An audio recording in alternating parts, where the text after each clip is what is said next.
તો ફાઇનલી દોસ્તો આજે અકબરભાઈની એટલે ત્રીજો દિવસ ઉગી ગયો અને વહેલા ઉઠીને આપણે ગાડીનું બોનેટ ખોલીને કરી નાખ્યું ઓઇલ પાણી ચેક અને પછી બેસી ગયા આપણે લેસન કરવા દોસ્તો, એટલે કે ગાડીનો હિસાબ કિતાબ.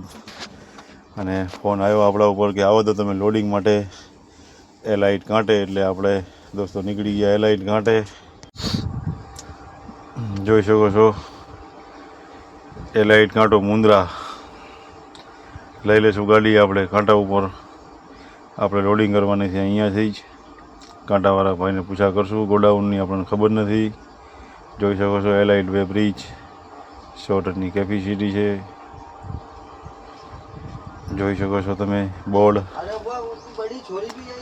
કાંટાવાળા ભાઈને આપણે પૂછા કરી કે જે આપણે ગોડાઉનમાં જે લોડિંગ કરવાની હતી તો ગોડાઉન સામે જ હતું. તો આપણે લઈ લઈશું ગાડી અંદર.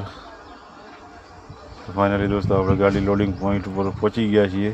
ગાડી સાઈડમાં કરી દીધી છે અને એ લોકો કોઈ આવ્યા છે નહીં હજી લેબર, એટલે આપણે થોડી રાહ જોવી પડશે.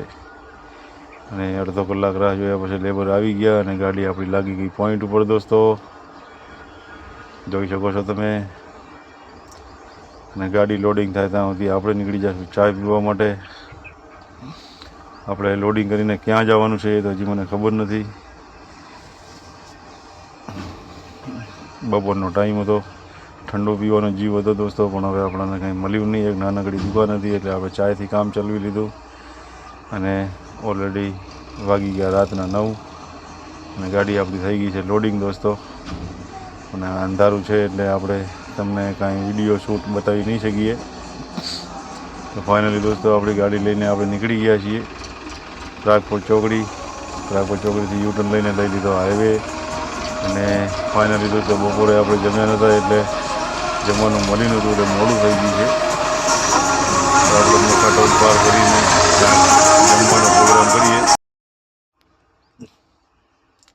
આપણે દોસ્તો ક્યાં જવાનું છે મુરલીધરમાં ખબર પડશે ને. રાતના વાગી ગયા હતા 10 ને આપણને લાગી હતી બરોબરની કડકડતી ભૂખ. એટલે તો ફાઇનલી દોસ્તો આપણે મોખા ટોલ પાર કરીને ગાડી કરી દીધી ચૌધરી હોટલે સાઈડમાં. ગાડી પાર્કિંગમાં લગાવીને આપણે આવી ગયા હોટલના અંદર દોસ્તો. ખાટલા મસ્ત મજાના પાથરેલા હતા એટલે આપણે બેસી જાય એક ખાટલા માથે. અને ખાટલા માથે બેસીને આપણે ઓર્ડર કરી દીધો બાજરીનો રોટલો ને કઢી. જોઈ શકો છો દોસ્તો આ બાજરીનો રોટલો ને કઢી આપણો ફેવરેટ ખોરાક છે. અને આવ્યો એટલે આપણે ફટાફટ રોટલો મોહરી નાખ્યો અને એના અંદર નાખી દીધું જો 6-7 ચમચા દહીં, આ કઢી જે કહો એ તમે. અને પછી એના ઉપર મિત્રો આપણે ઠોકી દીધી ડોંગળી અને ઘી તો પહેલેથી નાખીને જ લીધું. ને પછી આપણે દોસ્તો ધબેડવા માંડ્યા બાજરીનો રોટલો ને દહીંનું રાયતું ડોંગળો ને બોંગળો ને જે હોય બધું ધબેડીને પછી દોસ્તો આપણે થતું તો મોડું એટલે આપણે નીકળી ગયા સીધા હાઈવે ચડીને સીધા પેટ્રોલ પંપે જાશું આપણે પહેલાં ડીઝલના ખાવા વરસાણા. અને અહીંયાથી આપણે બાજુમાંથી મુરલીધરમાંથી આપણે લેવાનું છે બિલ. એટલે આપણે દોસ્તો અત્યારે જાશું પહેલાં વરસાણા ડીઝલના ખાવા દોસ્તો.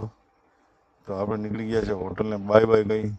અને દોસ્તો અડધો કલાકની રનિંગ પછી ફાઇનલી પહોંચી ગયા આપણે વરસાણા યોગેશ્વર પંપે. અને ભાઈને આપણે પહોંચ જમા કરાવી દીધી.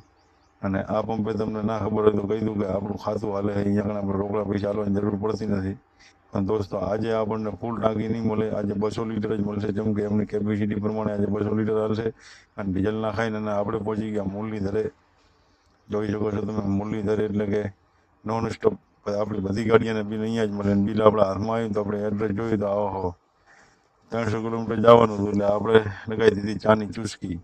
અને વળી પાછા આપણી ગાડી પડી હતી પંપે એટલે અહીંયાથી લઈને આપણે સીધા સર્વિસ રોડ પર એકબીજાની ઓવરટેક કરતાં કરતાં આપણે નીકળી ગયા સીધા હાઈવે. અને દોસ્તો આપણે પકડી લીધો છે હાઈવે. અને ફાઇનલી દોસ્તો આપણે સાણંદ જવાનું છે. આપણને એડ્રેસ મળી ગયું છે એટલે આપણે રનિંગ ચાલુ કરી દીધી. અને કલાકની રનિંગ પછી ફાઇનલી પહોંચી ગયા આપણે અણિયારી ટોલ ટેક્સ ઉપર. જો કોઈ આવ્યા હોય તો ભાઈ આ હાઈવે હોટલ ઉપર ચા મસ્ત મજાની મળે ને અહીંયા આપણને મળી ગયા આપણા જૂના સ્ટાફના માણસો. એટલે એમની આગળ ચા બા પીને થોડી ઘણી મસ્તી કરીને અને દોસ્તો આપણે નીકળી જઈશું આગળના સફર માટે. કેમ કે આપણે સવારના વહેલા 8-9 વાગે ગાડી પહોંચાડવાની છે સાણંદને. રાતનો 1 વાગી ગયો છે દોસ્તો. તો આજનો કેવો લાગ્યો આપણો મિની વ્લોગ કોમેન્ટમાં જરૂરથી લખજો. સારો લાગ્યો તો લાઈક શેર કરજો દોસ્તો. અને બન્યા રહેજો આપણા વિડીયોમાં. આપણે આગળ કાલનો વ્લોગ નાખશું.